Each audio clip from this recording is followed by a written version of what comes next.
Sir, രണ്ടാം പിണറായി സർക്കാരിൻ്റെ അവസാനത്തെ സമ്പൂർണ്ണ ബഡ്ജറ്റാണ് ഫെബ്രുവരി 7-ാം തീയതി ബഹുമാനപ്പെട്ട ധനമന്ത്രി ഇവിടെ ഈ സഭയിൽ അവതരിപ്പിച്ചത്. ഇതിനു മുമ്പ് അവതരിപ്പിച്ച ബഡ്ജറ്റുകളിലെല്ലാം സ്വീകരിച്ചു പോന്ന നയം തന്നെയാണ് ഇതിലും ധനമന്ത്രി സ്വീകരിച്ചു കാണുന്നത്.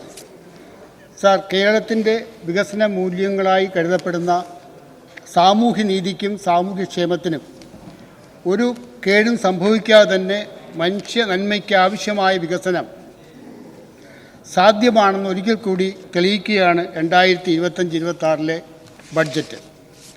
എന്നാൽ കേരളത്തിൻ്റെ കടുത്ത സാമ്പത്തിക പ്രതിസന്ധിയിലായി ആക്കിയിരിക്കുന്നു എന്നാണ് കേന്ദ്ര സർക്കാരിൻ്റെ ആരോപണം. അത് ഏറ്റുപിടിച്ചുകൊണ്ടുള്ള സമീപനമാണ് കേരളത്തിലെ പ്രതിപക്ഷവും ഉന്നയിക്കുന്നത്. ഇവയ്ക്കെല്ലാമുള്ള മറുപടി ബഡ്ജറ്റ് പ്രസംഗത്തിൽ ധനമന്ത്രി നൽകുന്നുണ്ട്. ധനഞെരുക്കം ഇവിടെ ഉണ്ട് എന്നുള്ള കാര്യം സമ്മതിക്കുന്നുണ്ട്. കേന്ദ്ര അവഗണനയാണ് ധനഞെരുക്കുന്നതിനുള്ള പ്രധാന കാരണം. അത് ഈ സർക്കാരിൻ്റെ കാലത്ത് തുടങ്ങിയതല്ല. കേരളത്തിൽ നിന്നടക്കം കേന്ദ്രം പിരിച്ചെടുക്കുന്ന നികുതി പണത്തിൻ്റെ നമ്മുടെ വിഹിതം കുറയാനായിട്ട് കാൽ നൂറ്റാണ്ടുകളായി. 10ാം ധനകാര്യ കമ്മീഷൻ്റെ കാലത്ത് 3.88% ഇത് കുറഞ്ഞു. 15ാം ധനകാര്യ കമ്മീഷൻ്റെ കാലത്ത് ചരിത്രത്തിലെ ഏറ്റവും കുറഞ്ഞ 1.92% മാറി. അധികാര വികേന്ദ്രീകരണത്തിൻ്റെ കാര്യത്തിൽ കേരളം ഇന്ത്യയിൽ ഒന്നാമതാണെന്ന് അംഗീകരിക്കുമ്പോഴും പ്രാദേശിക സർക്കാരുകൾക്കുള്ള ധനകമ്മീഷൻ ഗ്രാന്റ് തുടർച്ചയായി വെട്ടിക്കുറയ്ക്കുകയായിരുന്നു. 12ാം ധനകാര്യ കമ്മീഷൻ്റെ കാലത്ത് തദ്ദേശ സ്വയംഭരണ സ്ഥാപനങ്ങൾക്കായി നൽകിയത് 4.54% 15ാം ധനകാര്യ കമ്മീഷൻ്റെ കാലത്ത് 2.68% കുറച്ചു. ഈ വെട്ടിക്കുറയ്ക്കൽ വളരെ കടുത്തതായി പോയി എന്ന ബോധ്യമായതുകൊണ്ടാകാം ഇടക്കാല ആശ്വാസമായി റവന്യൂ ഡെഫിസിറ്റ് ഗ്രാന്റ് അനുവദിച്ചത്. എന്നാൽ രണ്ടാം പിണറായി സർക്കാരിൻ്റെ കാലത്തും അതും നിർത്തലാക്കി. GST വന്നതോടെ നികുതി വരുമാനം കുറച്ചുയരും എന്ന് നാം കരുതി. അതായിരുന്നു നമ്മുടെ പ്രതീക്ഷ. അതുമുണ്ടായില്ല. നികുതി പിരിവിലെ കുറവ് പരിഹരിക്കാനായി GST കോമ്പൻസേഷൻ അനുവദിച്ചു നൽകി. എന്നാൽ നികുതി പിരിവിലെ കുറവ് ഇപ്പോഴും തുടരുന്നു. പക്ഷേ GST കോമ്പൻസേഷൻ പൂർണ്ണമായും നിലച്ചു. അവകാശത്തിന്മേലും കടുത്ത അവഗണനയാണ് നാം നേരിടുന്നത്. കടമെടുക്കാനുള്ള തോത് നിർണ്ണയിക്കുന്നതിന് 2023 FRB ആക്ട് പ്രകാരമാണ്. കേന്ദ്ര സർക്കാരിനായാലും കേരളം ഉൾപ്പെടെയുള്ള സംസ്ഥാനങ്ങൾക്കായാലും കടമെടുക്കാനുള്ള തോത് GDPയുടെ 3% നിജപ്പെടുത്തിയിട്ടുണ്ട്. ഇതിൽ സംസ്ഥാനങ്ങൾക്ക് പ്രത്യേക സാഹചര്യങ്ങളിൽ ഇളവ് അനുവദിക്കാമെന്നും പ്രസ്തുത ആക്ടിൽ പറയുന്നുണ്ട്. എന്നാൽ ഇതൊന്നും കേരളത്തിന് ബാധകമാക്കിയിട്ടില്ല. കേരളത്തിന് അർഹമായ അനുവദിക്കപ്പെട്ട പരിധിക്കുള്ളിൽ നിന്ന് പോലും കടമെടുക്കാൻ അനുവദിച്ചിരുന്നില്ല. ഇതുമാത്രമല്ല, കിഫ്ബി വായ്പയും പെൻഷൻ കമ്പനി വായ്പയും പബ്ലിക് അക്കൗണ്ടിലെ നിക്ഷേപവും കേരളത്തിലെ വായ്പാ പരിധിയിൽ നിന്നും വെട്ടിക്കുറയ്ക്കുകയും ചെയ്തു. ഈ ഇനങ്ങളിൽ മുൻകാലത്തെടുത്ത വായ്പ കൂടി ഈ സർക്കാർ അധികാരത്തിൽ വന്ന ശേഷം മുൻ പ്രാബല്യത്തോടെ വായ്പാ പരിധിയിൽ നിന്ന് വെട്ടിക്കുറയ്ക്കുന്ന സ്ഥിതിയുണ്ടായി. ഈ സാഹചര്യത്തിലുണ്ടാകാവുന്ന സാമ്പത്തിക ഞെരുക്കം ഊഹിക്കാവുന്നതേയുള്ളൂ.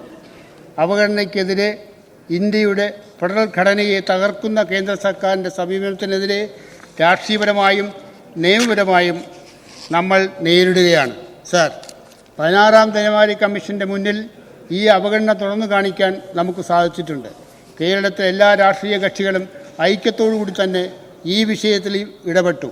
ഈ പ്രശ്നത്തിന് പരിഹാരമുണ്ടാക്കണമെന്ന് ധനകമ്മീഷന് മുമ്പിൽ യോജിച്ച അഭിപ്രായം നമ്മൾ ഉയർത്തിയിട്ടുണ്ട്.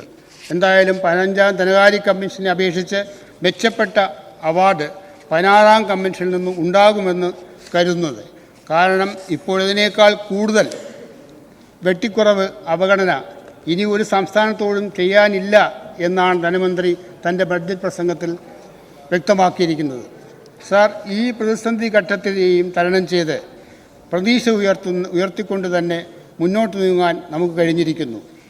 ഇതുവരെയുള്ള പ്രവർത്തനം വിലയിരുത്തുമ്പോൾ ധനമന്ത്രി വ്യക്തമാക്കിയിരിക്കുന്നത് പോലെ കേരളം അതിവേഗം വളർച്ചയുടെ ടേക്ക് ഓഫ് ഘട്ടത്തിലാണ്. ആഭ്യന്തര ഉൽപ്പാദനം വർദ്ധിച്ചു. ധനകമ്മിയും റവന്യൂ കമ്മിയും കുറഞ്ഞു. തനത് വരുമാനം 4 വർഷത്തിനിടെ 70% വർദ്ധിച്ചു. ഇങ്ങനെ ധനജെരുക്കത്തിൻ്റെ അപകടകാലം കടന്നു എന്നാണ് ധനമന്ത്രി തൻ്റെ പ്രസംഗത്തിൽ ആത്മവിശ്വാസത്തോടുകൂടി വ്യക്തമാക്കുന്നത്. ഇനി വളർച്ചയുടെ അതിലൂടെ ഉയർച്ചയുടെ ദിശയിലേക്ക് കടക്കുകയാണ്. കേരള സർക്കാർ ലക്ഷ്യമിട്ട നവകേരള നിർമ്മിതിക്ക് കുതിപ്പ് നൽകാൻ പോരുന്ന ഇടപെടലുകളായി ബഡ്ജറ്റ് നിർദ്ദേശങ്ങളും മാറുകയാണ്. വളരെയേറെ പ്രതീക്ഷ ഉയർത്തുന്ന സമീപനമാണ് ബഡ്ജറ്റിൽ നാം കാണുന്നത്. സാർ, പശ്ചാത്തല സൗകര്യ വികസനം, വിവരസാങ്കേതിക വിദ്യ പദ്ധതികൾ, ഹരിത വാതക പദ്ധതികൾ, ടൂറിസം, മെട്രോ വ്യാപനം, വിഴിഞ്ഞം തുറമുഖ പദ്ധതിയുടെ പൂർത്തീകരണം, സ്റ്റാർട്ടപ്പുകൾ, വിജ്ഞാനാധിഷ്ഠിത മേഖലകൾ, മെഡിക്കൽ ഉപകരണങ്ങൾ, സയൻസ് പാർക്കുകൾ തുടങ്ങി ഒട്ടേറെ രംഗങ്ങളിൽ വൈവിധ്യമാർന്ന പദ്ധതികളും അതിനാവശ്യമായ തുകയും ബഡ്ജറ്റിലുണ്ട്. നിർമ്മിത ബുദ്ധി, റോബോട്ടിക്സ്, ബ്ലോക്ക് ചെയിൻ തുടങ്ങിയ മാറ്റങ്ങളെ ഉൾക്കൊള്ളാനും നിർദ്ദേശങ്ങളുണ്ട്. തീരദേശ വികസനം, തദ്ദേശ സ്വയംഭരണം, പരമ്പരാഗത വ്യവസായങ്ങളായ കയർ, കൈത്തറി, കശുവണ്ടി എന്നിവയ്ക്ക് വലിയ പരിഗണന നൽകിയിരിക്കുന്നു. കാർഷിക മേഖലയ്ക്കും വിള പരിപാലനത്തിനും വികസനത്തിനും 1412 കോടി രൂപ ബഡ്ജറ്റിൽ നീക്കി വെച്ചിട്ടുണ്ട്. അതോടൊപ്പം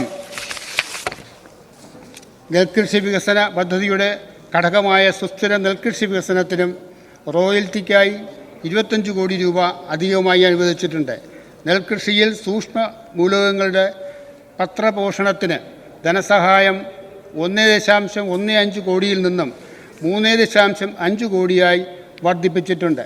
സർ, ഗതാഗത വാർത്താവിനിമയത്തിന് 2065 കോടിയാണ് ബഡ്ജറ്റിൽ നീക്കിവെച്ചിട്ടുള്ളത്. പട്ടികജാതി പട്ടികവർഗ വിഭാഗങ്ങൾക്കായി 2821 കോടി രൂപയും നീക്കിവെച്ചിട്ടുണ്ട്.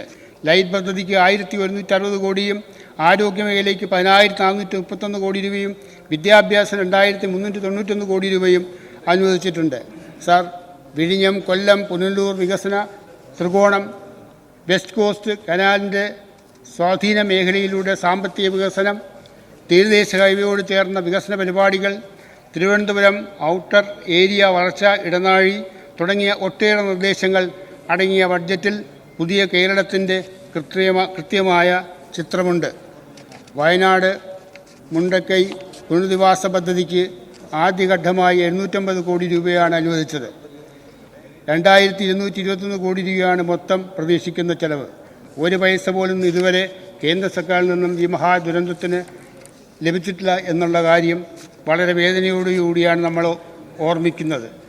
സർവീസ് പെൻഷൻ കുടിശ്ശിക അവസാന ഗഡുവായി 600 കോടി രൂപ ഈ മാസം നൽകുമെന്ന് പ്രഖ്യാപിച്ചിട്ടുണ്ട്. ശമ്പള പരിഷ്കരണ കുടിശ്ശികയുടെ 2 ഗഡു ഈ സാമ്പത്തിക വർഷം തന്നെ PF-ൽ ലയിപ്പിക്കുന്നതാണെന്ന് ധനമന്ത്രി വ്യക്തമാക്കുന്നു.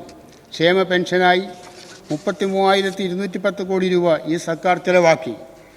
നിലവിലുള്ള 3 മാസത്തെ കുടിശ്ശിക 2025-26 പൂർണ്ണമായി നൽകുമെന്നും ഉറപ്പാക്കുന്നുണ്ട്.